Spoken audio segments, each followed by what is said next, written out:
Clearly, I'm a nerd. But in high school, it was a lot worse. Me and my buddies, Dallin and Johnny, we used to do a thing called LARP, LARP, which stands for live action role playing. Now, some people do that by being vampires and holding fake goblets of blood because they think that there's some cool. It's just stupid. We did something a little bit different. We just smacked the crap out of each other. We would make these weapons out of PVC pipe insulation and duct tape. And my buddy Dallin was insanely good at it.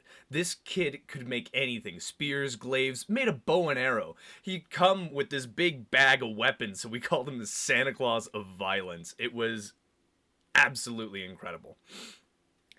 So we used to fight in the wetlands because it was the only place that had greenery or trees of any kind at all, which made it more interesting when we fought. And we would go at the beginning of the day and fight all the way until nighttime. And we were about to wrap up for the day. We had like two fights left, and I was fighting Dallin, which was fun because he's a big dude and he's got all the crazy weapons. But I friggin' won because he sucks and he's stupid, and I'm better. I was swinging this big ol' bow staff that I had, and I caught him right on the top of the head. Just brought it down. He's dead. He's gone. And then I go and I start fighting Johnny. But hey guys, I think I'm bleeding.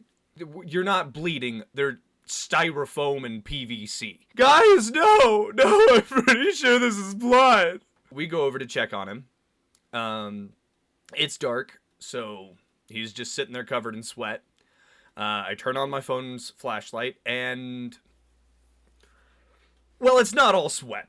The side of his face is just completely crimson red because, like I said, we fought in the wetlands where there's trees, so when I hit the ground sometimes and I missed, it picked up a little piece of a branch, and I drove that right into his forehead, which caused profuse bleeding mixed with sweat, just caked his face in blood. So we panic a little bit. And we start to get him cleaned up, and we're like, nah, it's not that bad. It's just a little bit of blood, of course. And the reason why I'm telling this story is because Dallin deserved it. Because he's the kind of guy that hasn't let me forget. Every time we talk, he reminds me of it. And now he's married, and she's really cute, and it's not fair. He was a nerd, too. Dallin, I'd do it again.